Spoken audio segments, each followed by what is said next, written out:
오늘 말씀은 지난주 말씀에 이은 후속편과 같은 말씀입니다.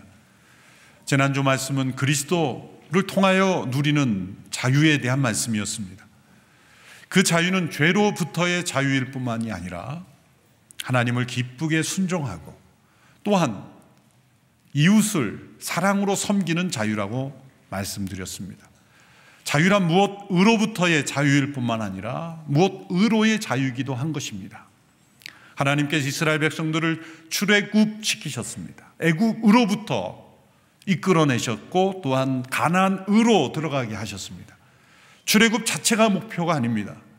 가나안에서의 약속의 땅에서의 삶, 그것은 하나님의 말씀에 순종하며 하나님과 동행하는 삶입니다. 애굽에서 나오는 것이 목표가 아니죠. 만일 거기에 그쳤다면 광야를 방황하는 것에서 그쳤을 겁니다. 가나안으로의 여정이 있었던 것처럼 우리를 그리스도의 십자가로 자유케 하신 것은 우리가 부활의 생명으로 성령을 따라 살아가는 삶을 살게 하시기 위함입니다. 출애굽이 십자가의 모형이라면 가나안에서의 삶이 성령을 따라 살아가는 삶의 모형인 것입니다. 십자가가 중요하지만 십자가에 머물러서는 안 됩니다. 십자가는 부활을 위한 과정이고 그리고 부활을 통해 주어지는 예수 그리스도의 새 생명, 성령을 따라 살아가는 새 생명의 삶이 바로 예수님이 우리에게 주신 구원의 목적입니다. 참된 자유란 성령을 따라 살아가는 삶입니다. 우리가 알다시피 갈라디아서의 주제가 무엇입니까? 오직 믿음으로 의롭게 된다라는 진리를 보호하고 전하기 위한 것입니다. 그런데 갈라디아서 후반부에 성령을 따라 사는 삶을 강조하고 있는 것은 이 두 가지 진리가 서로 연결되어 있다는 것입니다. 오직 믿음으로 의롭게 된 자의 삶이 무엇인가? 그것은 성령을 따라 사는 삶이에요. 두 가지는 연결되어 있습니다. 우리는 하나님의 많은 진리를 자꾸 분리시킵니다. 오직 믿음으로 의롭게 된다는 이 진리를 강조하면서 성령을 따라 행하는 삶을 도외시합니다. 또 성령을 따라 사는 삶을 강조하면서 오직 믿음으로 의롭게 된다라는 진리를 외면합니다. 진리가 자꾸 파편화될 때 우리는 온전한 복음을 깨닫지 못하게 되는 것이죠. 사도 바울의 갈라디아 서신은 오직 믿음으로 의롭게 된다는 것, 예수 그리스도의 십자가를 통해 우리를 자유케 하신 것은 우리로 하여금 이 땅 가운데 성령을 따라 사는 삶으로 인도하시는 과정이었다는 것을 강조하는 것입니다. 그리고 성령을 따라 살아갈 수 있는 사람은 누구인가? 그것은 오직 하나님의 은혜로 오직 믿음으로 의롭게 된다는 것을 믿는 그 믿음 위에 성령님이 임재하시고 우리의 삶을 인도하신다는 것입니다. 오늘 본문 5장 16절에서 18절의 말씀을 보십시오. 우리 같이 함께 읽겠습니다. 시작. 내가 또 말합니다. 여러분은 성령을 따라 행하십시오. 그러면 결코 육체의 욕망을 채우려고 하지 않게 될 것입니다. 육체의 욕망은 성령을 거스르고 성령의 욕망은 육체를 거스릅니다. 이 둘은 서로 상반되기 때문에 여러분이 원하는 것들을 할 수 없게 합니다. 그러나 만일 여러분이 성령의 인도를 받는다면 여러분은 율법 아래에 있지 않습니다. 우리는 육체의 욕망을 따라 살 것인가 성령을 따라 살 것인가 끊임없는 선택을 해야 합니다. 이 싸움이 영적 삶입니다. 영적 삶이란 이 두 가지 선택 가운데 끊임없는 싸움에서 성령을 따라 사는 선택을 하는 삶입니다. 이러한 갈등이 전혀 없다면 육체의 욕망을 따라 살아가는 거죠. 만일 우리 가운데 이런 갈등이 있다면 영이 살아있는 것입니다. 때로 어떤 분들은 자신 안에 육체의 욕망이 있기 때문에 내가 구원받았느냐 구원받지 못하느냐 갈등하고 고민하는 분들이 있을 거예요. 그런 분들은 제가 100% 말씀드립니다. 구원받지 못한 사람은 그 갈등 자체가 없어요. 육체 욕망을 따라만 살아간 사람은 내가 구원받았는지 안 받았는지에 대한 고민 자체가 없습니다. 걱정하지 마십시오. 그런 고민 자체가 여러분이 구원받았다는 증거일 가능성이 높아요.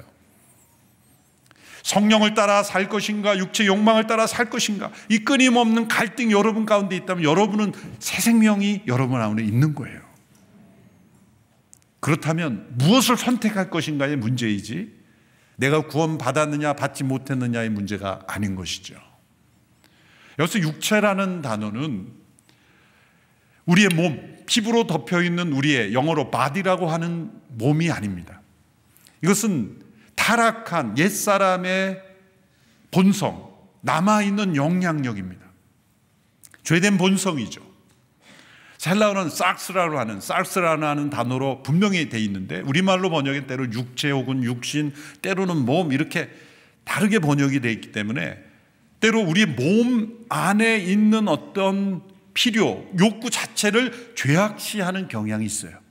금욕주의가 바로 그것이죠. 잘못된 방향입니다. 우리의 몸 안에 있는 욕구 자체를 죄악시하는 것, 금욕주의. 그것은 몸으로서 몸의 행실을 제어하려는 거죠. 최근에 어느 뉴스를 보니까 힌두교를 신봉하는 분이 오른팔을 들고 47년인가요? 한 번도 내리지 않았다.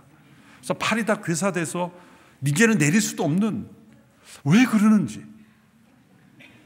물론 본인에게는 의미가 있을 거예요. 자신의 몸을 가혹하게 혹사함으로써 이루고자 하는 그 무엇인가 있을 겁니다. 전혀 의미 없는 일이라고 본인이 의미 있다는데 그거는 어떡하겠어요. 그러나 몸으로서 몸의 행실을 죽이는 것은 영향력이 없어요. 상식적으로 판단할 때도 의미가 없어요. 그리고 그것은 불가능합니다. 어느 한 영역의 행실을 죽일 수 있어도 또 다른 이 육체의 본성이 살아나는 거예요. 먹지 않고 보지 않고 만나지 않고 세상과 담을 쌓음으로써 의를 이룰 수 있다는 착각이죠. 절대로 몸의 행실이 죽지 않습니다. 더 살아날 뿐이에요.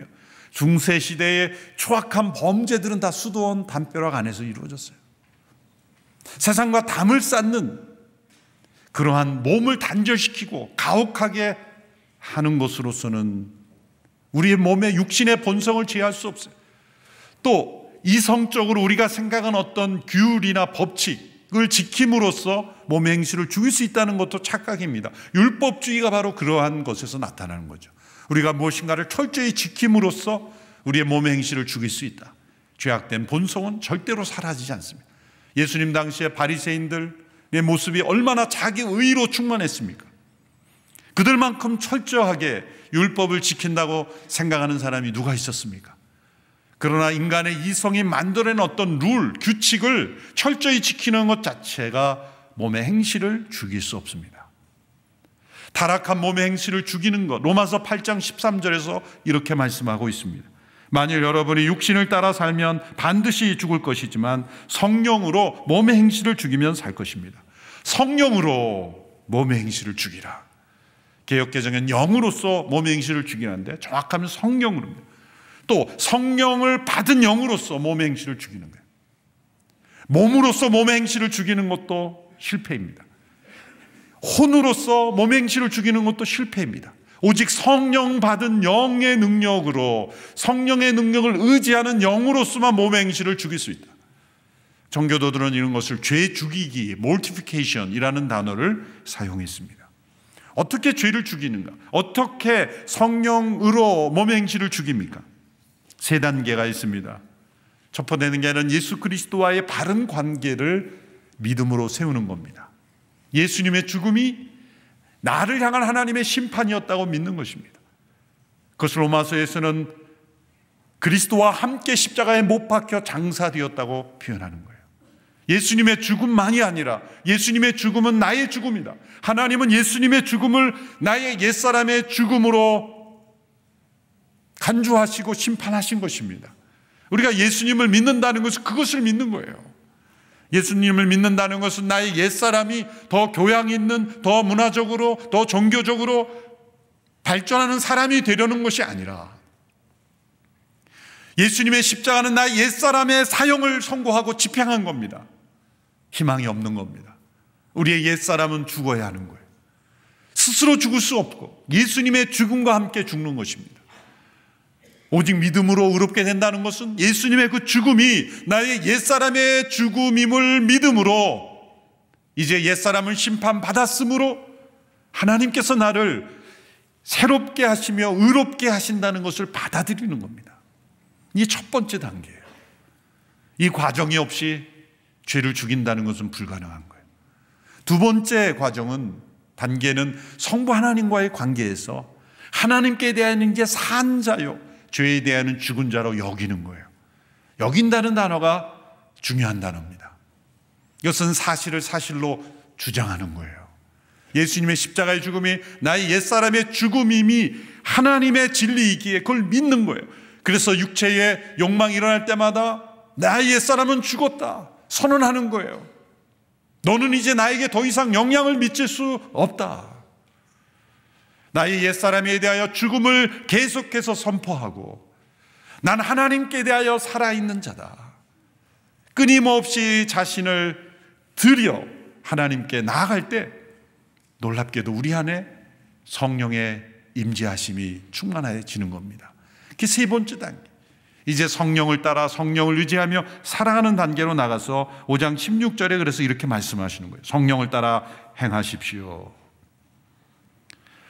성령을 따라 행한다는 것은 계속 그 길로 걸어간다는 거예요. 단 한 번의 선택이나 행위로 이루어지지 않습니다. 계속적인 발걸음으로 선택을 지속할 때 이루어지는 것입니다. 성령님이 우리를 사로잡아 내가 원치 않는 선택을 하게 하시는 것이 아니에요. 나의 마음에 성령님의 인도하시는 대로 한 걸음 한 걸음 내디뎌서 어린아이가 걸을 수 있게 될 때까지 얼마나 많은 그런 발걸음을 걷습니까? 영적 생활도 마찬가지예요. 처음에는 걷는 것 자체가 힘들지만 점점점 걷게 되면 힘을 얻게 되며 이제 영적 생활의 능력을 체험하게 되는 것, 이제 성령을 따라 행하게 된다는 것이죠. 이제 사도 바울은 19절 이하에서 육체 욕망을 따라 사는 삶과 성령을 따라 행하는 삶을 대조하고 있어요. 먼저 19절에서 21절을 보면 육체 일들에 대해서 이렇게 나열하고 있습니다. 우리 한번 읽어볼까요? 시작. 육체의 일들은 명백합니다. 곧 음행과 더러움과 방종과 우상숭배와 마술과 원수맺음과 다툼과 시기와 분노와 이기심과 분열과 분파와 질투와 술취함과 방탕과 또 이와 같은 것들입니다. 내가 전에 경고한 것처럼 지금도 경고합니다. 이런 일을 행하는 사람들은 하나님 나라를 상속받지 못할 것입니다. 옛 자아는 죽었지만 그 영향력은 여전히 살아 있습니다. 이런 육체의 일들이 우리의 삶을 얼마나 파괴하고 더 무서운 것은 하나님 나라를 상속받지 못하게 할 위험이 있는 것입니다. 이러한 일들은 네 가지 범주로 나누어지죠. 성적인 죄악들, 여기 보면 음행, 더러움, 방종, 성적인 영역의 죄악들이에요. 제일 먼저 나온다는 것은 이 시대에 가장 큰 영향력을 미친다는 것입니다. 또한 우상숭배, 마술, 그리고 세 번째로 관계를 파괴하는 사회적 죄악들, 원수, 다툼, 시기, 분노, 분열, 분파, 질투, 다 관계를 깨트리는 사회적 죄악들이에요. 네 번째로 방탕한 사회적인 문화, 술 취함, 방탕함. 이런 육체 일들을 이제 성령의 열매, 22절, 23절에서 열매와 이 차트로 대조해 보면 마치 전쟁터에서 마주 대한 양편의 군대를 보는 것과 같죠. 육체 일들을 보면 여러 개를 나열한 다음에 또 제일 마지막에 이렇게 얘기했어요. 또 이와 같은 것들.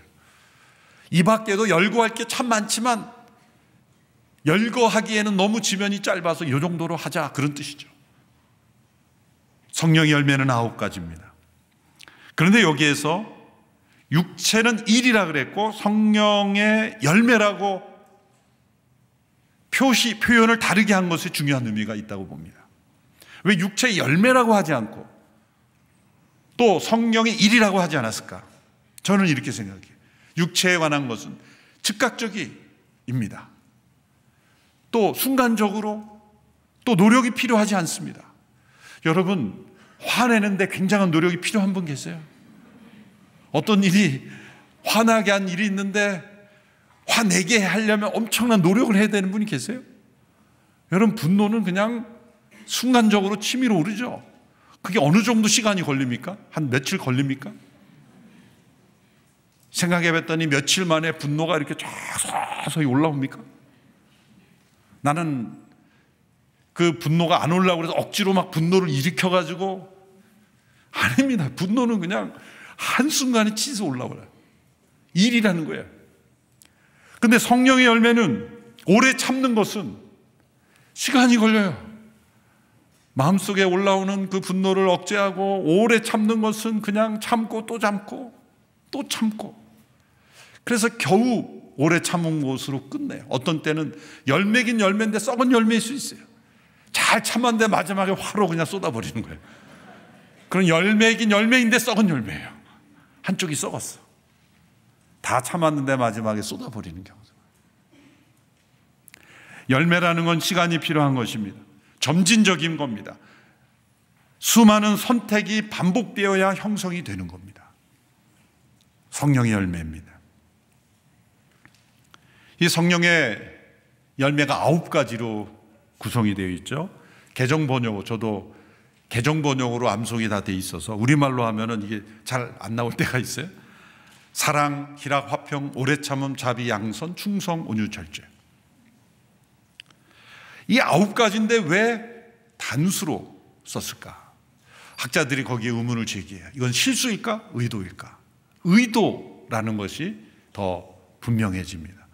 9가지가 되어 있는데 왜 단수로 썼을까? 이것은 이 모든 열매가 하나로 연결되어 있고 한 열매가 또 다른 열매를 만들어내는 그러한 연관이 있기 때문이다. 그러면 이 대표적인 열매는 무엇일까? 그럼 제일 앞서 나온 사랑이죠. 당연히 하나님의 본질적인 성품인 이 사랑, 가장 중요하고 모든 것을 포괄하는 열매이기 때문입니다. 그래서 성령의 열매가 무엇인가? 그러면 사랑입니다.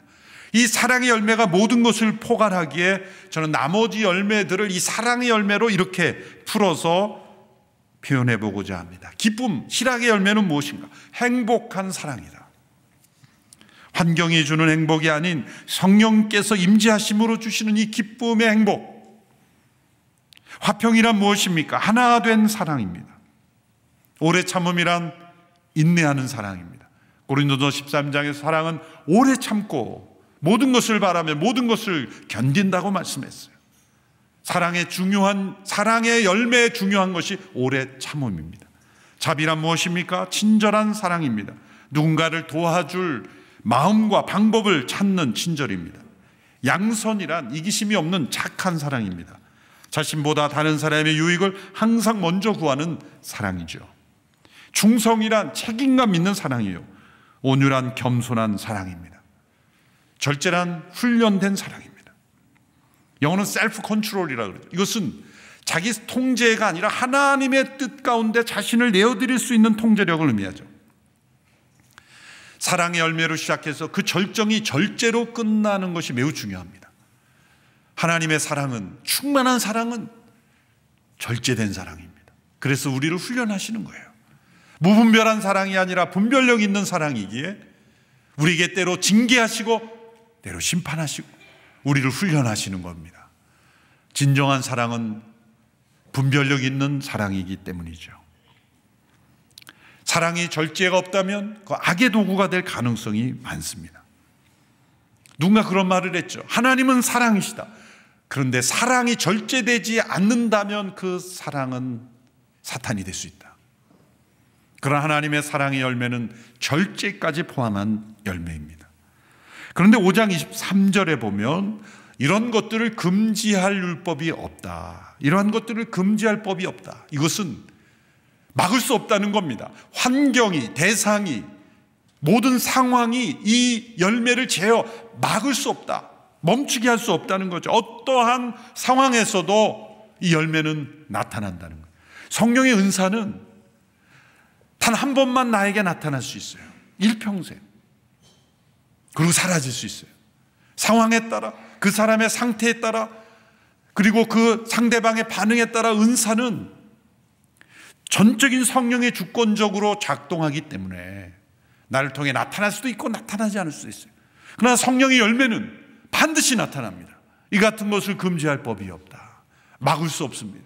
어떤 상황에든 변하지 않는 거예요. 은사는 변화될 수 있어요. 있다가도 사라질 수 있고 없다가도 있을 수 있어요. 그런 열매는 어떤 상황에서도 반드시 나타납니다. 이 사랑의 열매는 어디서 나타납니까? 불법 재판으로 십자가에 넘기고 모욕하며 자신을 못 박는 이들을 용서하며 사랑하는 그 예수님, 그분에게서 이 사랑의 열매가 나타난 거예요. 십자가의 고통이 사랑의 열매를 막을 수 없었던 거예요. 예수님이 억지로 용서하신 게 아니에요. 성령의 열매로 용서가 흘러나온 거예요. 진심의 용서입니다. 그 열매입니다. 희락의 열매는 어디서 나타납니까? 감옥에 갇혀있는 가운데서도 기뻐하라, 주 안에서 기뻐하라고 한 사도 바울의 모습에서 희락의 열매가 나타나요. 화평의 열매는 핍박과 시험에 직면하여 분열할 수밖에 없는 상황 속에서도 화평의 열매를 맺었던 야고보 사도에게서 나타납니다. 인내의 열매는 히브리서에 나타나죠. 핍박 속에서 또한 오래 참고 인내하는 그 성도들에게서 나타납니다. 순교의 시험과 위험 속에서도 인내하며 그 시험과 순교를 이겨낸 성도들에게서 나타납니다. 자비의 열매는 어디서 나타납니까? 바울이 데살로니가에 사역할 때 그 소동하며 또 거센 반항으로 힘들게 했던 그들 가운데 유순한 유모처럼 그들 가운데 자비의 열매를 맺었습니다. 양선의 열매는 바나바를 통해 나타났죠. 사도행전 11장 24절에 보면 바나바는 착한 사람이요 성령과 믿음이 충만하여 큰 무리가 죽게 더하더라고 했습니다. 착한 이 사랑의 열매 때문에 바나바는 바울을 돕는 중요한 협력자 역할을 하였습니다. 충성의 열매는 요한계시록에 나타난 서모나 교회가 맺었습니다. 환난 가운데서도 충성스럽게 믿음을 지킴으로 책망받지 않았던 교회입니다. 온유의 열매는 어디서 나타납니까? 스데반 집사님의 모습에서 나타나요. 사도행전에 보면 자신을 돌로 쳐 죽이려는 그 무리들 앞에서 누가는 그 스데반 집사님의 얼굴을 주목하였어요. 천사의 얼굴과 같더라. 스데반 집사님이 지금 돌을 들고 자신을 죽이려 모여든 군중 앞에서 언론을 의식해서 얼굴을 꾸민 걸까요? 내 얼굴이 나중에 누가복음에 기록될 거니까 표정을 잘 갖춰야지. 내가 비록 지금 힘들고 두렵고 떨리지만 천사처럼 얼굴 표정을 만든 것일까요? 불가능한 일이죠. 돌을 들고 죽이려는 자 앞에서도 온유한 그 열매가 맺어지는 겁니다. 막을 수가 없는 거예요. 수많은 돌들이 날아와도 그 온유함의 열매는 사라지지 않는 거예요. 천사의 얼굴이 되는 거예요.